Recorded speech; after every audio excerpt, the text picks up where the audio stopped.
గత 5-6 రోజుల కిందట ప్రశ్న రావణ్ అలియాస్ జోసెఫ్ రావణ్ మీద ఒక వీడియో తీయడమైంది. దానికి రిలేటెడ్గానే ఈరోజు కూడా కొంత సమాచారం సోషల్ మీడియా ద్వారా పంచుకుందామనే ఈ వీడియో చేస్తున్నాను. ఎందుకంటే ప్రజలకు కొన్ని విషయాలు, నాకు తెలిసిన విషయాలు కొంత ప్రజలకి తెలియజేయాలనే ఆలోచనతో ఈ వీడియో చేస్తున్నాను. నిన్ననే చేర్చింది, నిన్న లేదు మొన్న ఒక రౌండ్ టేబుల్ సమావేశం విజయవాడలో జరిగింది.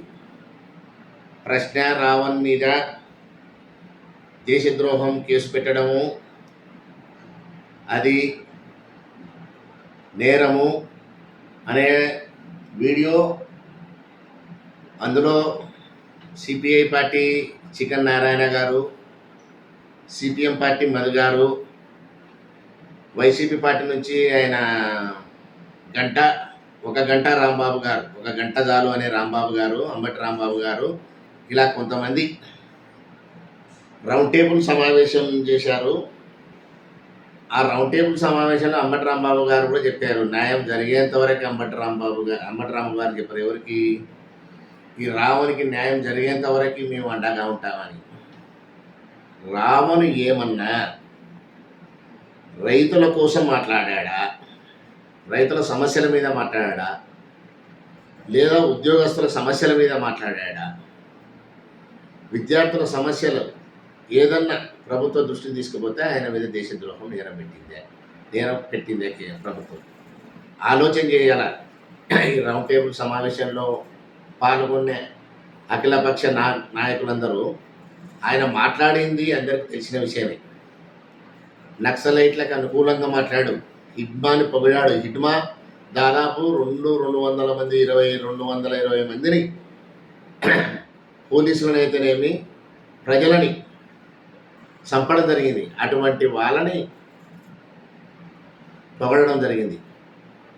అదేవిధంగా హిందూ దేవీ దేవతలని విమర్శించడం జరిగింది. ఇటువంటి వాళ్ళ కోసం వీళ్ళు ప్రజలకు ఏం సంకేతం ఇస్తున్నారు? ఈ పార్టీలు రాష్ట్రంలో ప్రజా పరిపాలన సమంగా జరుగుతుంది, రాష్ట్రం అభివృద్ధిలో దూసుకుపోయే టైంలో ఇటువంటి పెడధోరణులకు ఎక్కడ కారణం ఇది?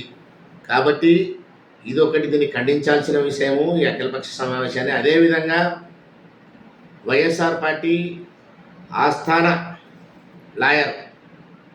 ఆస్థాన లాయర్ పొన్నవూరు సుధాకర్ రెడ్డి గారు ఈ కేసుని టేకప్ చేపిస్తా, ప్రభుత్వం వలన ఎవరైనా నష్టపోయినా, ప్రభుత్వం ఎవరికి ఇబ్బంది పోయినా నేను అండగా ఉంటాను, నేను పోరాడతానని స్టేట్మెంట్ ఇచ్చాడు మన ఆయన తరఫున వాదిస్తూ.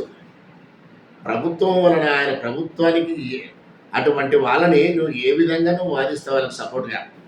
ప్రభుత్వం అంటే ఇప్పుడు ప్రభుత్వమైనా గత ప్రభుత్వంలో కూడా అటువంటి వాళ్ళు లేరానికి. ఈయన దేశద్రోహం కింద ఏ విషయంలో ఏ కేసులో అరెస్ట్ అయినాడో తెలియడానికి అటువంటి వాళ్ళకి నువ్వు సపోర్టు. నువ్వు దయచేసి సుధాకర్ రెడ్డి నువ్వు జాగ్రత్త. నువ్వు లాస్ట్ గవర్నమెంట్లో, పోయిన గవర్నమెంట్లో డాక్టర్ సుధాకర్ గారు మాస్క్ అడిగితే కరోనా టైంలో ఆయన పోలీసులు చిత్రహింసలు పెట్టి ఆయన ఆత్మహత్య చనిపోవడానికి కారణమైంది. ఆ రోజు ఏమైంది నీకు? ప్రభుత్వం బాధితులను ఆ రోజు ఎందుకు బాధించలేకపోయినావు? అదే ఒక ఎమ్మెల్సీ వైసీపీ పార్టీకి సంబంధించిన ఎమ్మెల్సీ వాళ్ళ డ్రైవర్ని చంపి ఇంటికి డోర్ డెలివరీ చేసిన రోజు వాళ్ళకి అనుకూలంగా ఎందుకు మాట్లాడలేకపోయినావు? అదేవిధంగా జగన్మోహన్ రెడ్డి గారి చెల్లెలు వాళ్ళ నాయన చనిపోతే ఈ రోజు వరకు వాళ్ళ చిన్న కూతురు ఈ రోజు వరకు కోర్టు గడప ఎక్కకుండా దిగకుండా ఆమె తిరుగుతుంది. ఆ రోజు నీ లా ఏమైంది? నీవు ప్రశ్నించేది ప్రభుత్వానికి వల్ల వ్యతిరేకంగా నువ్వు ఎందుకు ఆ రోజు అణిచివేసింది? వాళ్ళకి ఎందుకు సపోర్ట్ కలిగవు సుధాకర్ రెడ్డి? ఇవల్ల ఒక కావాలని ఇంటెన్షన్గా రాష్ట్రంలో శాంతి భద్రతలకు విఘాతం కలిగించాలని చేస్తున్న కార్యక్రమంలో ఇది ఒక కార్యక్రమాన్ని భావించాలా? మీరందరూ వైసీపీ పార్టీకి ఇది ఒకటి కావాలని చేస్తున్నే కుట్రగానే ఇది జరుగుతుంది. ఎందుకంటే నువ్వు ఎప్పుడైతే ఫీల్డ్లోకి వచ్చావో నువ్వు నీకు ఆ రోజు జరిగినవి ప్రభుత్వం అణచివేత కాదు, ఈ రోజే ఇది ప్రభుత్వానికి వ్యతిరేకంగా మాట్లాడింది కాదు, దేశద్రోహం. ఇది నక్సలైట్లకి మద్దతుగా హిందూ సనాతన ధర్మానికి వ్యతిరేకంగా మాట్లాడడానికి నువ్వు సపోర్ట్ చేస్తున్నావు అంటే ఇది కావాలని చేస్తున్న విధంగానే ఉంది. అదొకటి. ఇంకొకటి జాగ్రత్తగా ప్రభుత్వానికి, నేను రాష్ట్ర ప్రభుత్వానికి, కేంద్ర ప్రభుత్వానికి కూడా రిక్వెస్ట్ చేస్తున్నా, ఆపరేషన్ కగార్లో భాగంగా గత 2 నెలల ముందు కేంద్ర ప్రభుత్వము నక్సల్స్ మావోయిస్టు ముక్త భారత్ అని ప్రకటించి అందులో అంతకుముందు కొంతమంది నక్సలైట్లు మావోయిస్టులు లొంగిపోయారు. ఈ రోజు మాకు వచ్చిన అనుమానం ఏముందంటే, మాకు వాస్తవంగా ప్రభుత్వం కూడా దీని మీద విచారణ చేయాలా, లొంగిపోయిన నక్సలైట్ల నుంచి వీళ్ళు ఏమన్నా వాళ్ళ ద్వారా వాళ్ళని అడ్డం పెట్టుకొని వాళ్ళ ద్వారా ఇటువంటి సంఘ విద్రోహ కార్యకలాపాలు, హిందూ సనాతన ధర్మాన్ని వ్యతిరేకించడం అయితేనేమి, మావోలను సమర్థించడం అయితే అటువంటి వాళ్ళ ద్వారా కూడా ఈ కార్యక్రమాలు జరుగుతున్నాయేమో అని ఆ లొంగిపోయిన మావోయిస్టులు నక్సలైట్లను కూడా ప్రభుత్వం వాళ్ళ మీద దృష్టి సారించి అటువంటి వాళ్ళ ద్వారా ఈ వైసీపీ పార్టీ కూడా ఈ కార్యక్రమాలు చేయిస్తుందేమో రాష్ట్ర అభివృద్ధిని నిరోధించడం కోసం అని కూడా మాకు అనుమానం వస్తుంది. రాష్ట్ర ప్రభుత్వం, కేంద్ర ప్రభుత్వం కూడా దయచేసి ఈ లొంగిపోయిన మావోయిస్టులని వాళ్ళ మీద ఒక నిఘా ఉంచి ఇప్పుడు వీళ్ళు ఎవరెవరికి ఫోన్లు చేస్తున్నారు, ఇప్పుడు మనం చూస్తున్నాం. ఇప్పుడు ఈ ప్రశ్న రావణ భార్య కూడా ఎక్కడెక్కడో ఐఏఎస్